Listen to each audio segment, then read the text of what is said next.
34 বছরের অপশাসনের পর মানুষ যেভাবে দুহাত তুলে সমর্থন করেছিলেন এবং তিনি মসনদে বসেছিলেন, সেই আশীর্বাদ ওনার কাছে আর নেই। এই এসআইআর যে সংসদ চত্বরে আমরা যে দেখলাম, আপনি অভিনয় করেছেন দীর্ঘদিন, আমরাও অভিনয় দেখেছি, কিন্তু এই যে মহুয়া মৈত্র, প্রিয়াঙ্কা গান্ধী, গোটা ঘটনাটা যেভাবে ঘটালো সংসদ চত্বরে, ওই কটা লোক মিলে হই হই কাণ্ড, মিডিয়া হাততালি দেওয়া থেকে অজ্ঞান হয়ে পড়া পর্যন্ত, আপনি ঠিক গোটা ছবিটা কি বুঝলেন? দেখলাম তো, চোখের চুটকি খেলা আর মুখের মুচকি হাসি আর মিষ্টি একটা কিরকম যেন অঙ্গভঙ্গি। আমরা অভিনয় করেছি, অভিনয় শিখেছি ছোটবেলা থেকে, কিন্তু আমার মনে হয় আমরা কিচ্ছু শিখিনি, এনাদের থেকে শেখা দরকার আছে। কি সুন্দর সবাইকে বলুন তো বিশ্বাস করাতে পেরেছেন। আমরা পারি না অতটা, অভিনেতা অভিনেত্রীরাও অতটা পারেন না, অতটা স্বাচ্ছন্দ্য বোধের সঙ্গে অত সুন্দর অভিনয় অভিনেত্রীরাও করতে পারবেন বলে আমার সন্দেহ হয়। অসাধারণ অভিনয়। রাহুল গান্ধী লিখছেন ভোট চুরি। আমি তো একটা বিষয় না, বলতে সেই ভোট চাইছি, চুরি যাতে না হয় সেই জন্যই তো এসআইআর। এক্স্যাক্টলি তাহলে ভোট আমি চুরি হচ্ছে বলেই এসআইআর প্রয়োজন। দেখুন, 2004 কি 2005 সেই সময় মমতা ব্যানার্জি আহ, সাংসদ, মোস্টলি দক্ষিণ কলকাতার, উনি সংসদে ডেপুটি স্পিকারের কাছে কিছু কাগজ তুলে তুলে দেখিয়ে ছুঁড়ে মেরেছিলেন। সেই কাগজগুলো কি সেটা আমরা সেই সময় জেনেছি।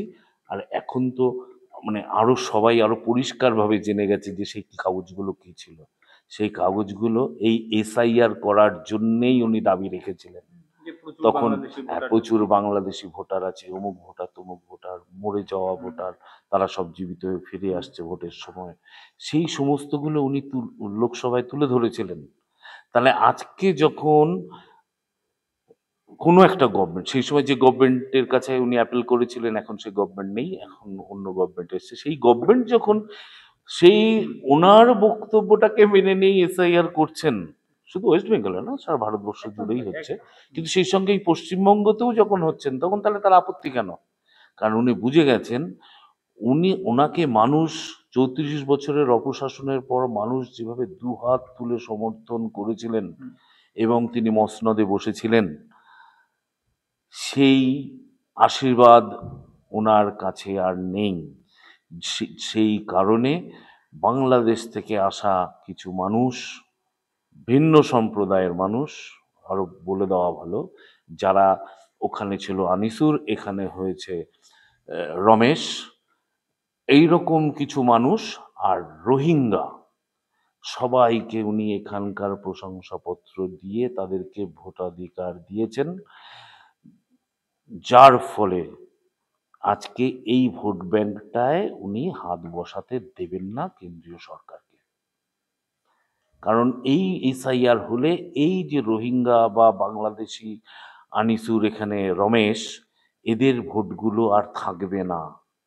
আর এদের ভোট যদি না থাকে, এই সরকার আর আসবে না। আপনি ভাবুন, আমি একদম শেষ করবো প্রসঙ্গটা, বিহারে কোনো রাজনৈতিক দলের অভিযোগ নেই, কিন্তু এখানে সিপিএম এবং তৃণমূলের মুখপাত্র থেকে শুরু করে মমতা ব্যানার্জি বারবার বলছেন বিহারে বাদ যাবে, বিহারে বাদ যাবে, কিন্তু বিহারে যেখানে কোনো রাজনৈতিক দলের অভিযোগ নেই যে এসআইআর এর ফলে বাদ পড়ছে যোগ্য নাম, সেখানে পশ্চিমবঙ্গের মাথা ব্যথা কোথায়? না, ওই যে এই তো একটু আগেই তো সবটা পরিষ্কার করে দিলাম।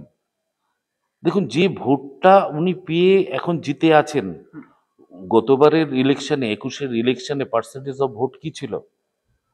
5%-এর ডান দিক বা দিক ছিল।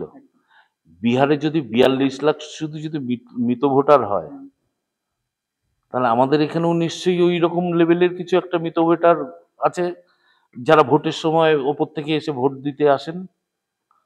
সেই সঙ্গে রোহিঙ্গা আছে, সেই সঙ্গে এইরকম রমেশ বাবুর মতো লোকেরা আছে, মানে আনিসুর রমেশ বাবু। ডুয়েল ভোটার, হ্যাঁ, দু জায়গায় নাম। আবার 2-3 জায়গায় ভোট আছে, এরকম কিছু। এই ভোটগুলো চলে গেলেই তো আহ, কি দাঁড়াবে? পরিষ্কার জলের মতো হয়েছে। তৃণমূলের বিধায়ক, আশ্চর্য লাগে, তৃণমূলের বিধায়ক লাভলি খাতুনের নাম দুটো বিধানসভায় এন্ট্রি। না, উনি তো প্রথম কথা হচ্ছে ভারতীয়ই নন, উনি তো ভারতীয়ই নন, উনি কিভাবে ওই জায়গাটায় এলেন? এবার এই থেকে তো পরিষ্কার যে তাহলে কিভাবে মানে একটা মানুষ এসে এখানকার কি বলবো, আইন তৈরির জায়গায় পৌঁছে যাচ্ছেন একটা বিদেশি মানুষ। কার হাত ধরে আসছে? এই সরকারের হাত ধরে আসছে। তাহলে যখন এই জায়গাটা একটা মানুষ আইন প্রণয়নের জায়গায় পৌঁছে যাচ্ছে, তাহলে আমজনতা হয়ে থাকতে আর অন্য যারা বিদেশি আছেন তাদের অসুবিধা কোথায়? তাদের কাছে তো একটাই দাবি, ভোট আসলে ভাই ভোটটা দেবি, আর মিছিল আসলে মিছিলে হাঁটবি, হয়ে গেল। এই ঘটনায় যে যারা অরিজিনাল ভারতবাসী, তাদের যে পেটে টান পড়ছে, তাদের শিশুদের চাকরির অভাব হচ্ছে, এই বোধোদয়টা আমাদের এখনো হচ্ছে না। এই বোধোদয়টা আমাদের যেদিন হবে, সেদিন আমরা এসআইআর কে আর আটকাবো না। খুব সহজভাবে বলি, আপনার ফ্যামিলিতে 5 জন মেম্বার, আপনার বাবা একা আর্ন করেন, আপনি কিছু আর্ন করেন, তাহলে 2 জন মিলে 5 জনে খাচ্ছেন। এবার আমি আমার পরিবার নিয়ে আপনার বাড়িতে চলে গেলাম, আমি আপনাকে ভোট করছি, আপনাকে সাপোর্ট করছি, আপনি যা করছেন তা করছেন, কিন্তু এই যে 5 জনের খাবারটা আমার পরিবারটা কিন্তু ভাগ বসিয়ে দিল। আপনি আপনার বাবা যে টাকাটা রোজগার করছেন তাতে কিন্তু এই জামা কাপড়ের ভাগটাও আমরা বসিয়ে দিলাম, মানে আমার ফ্যামিলিটা বসালো। খুব সহজ।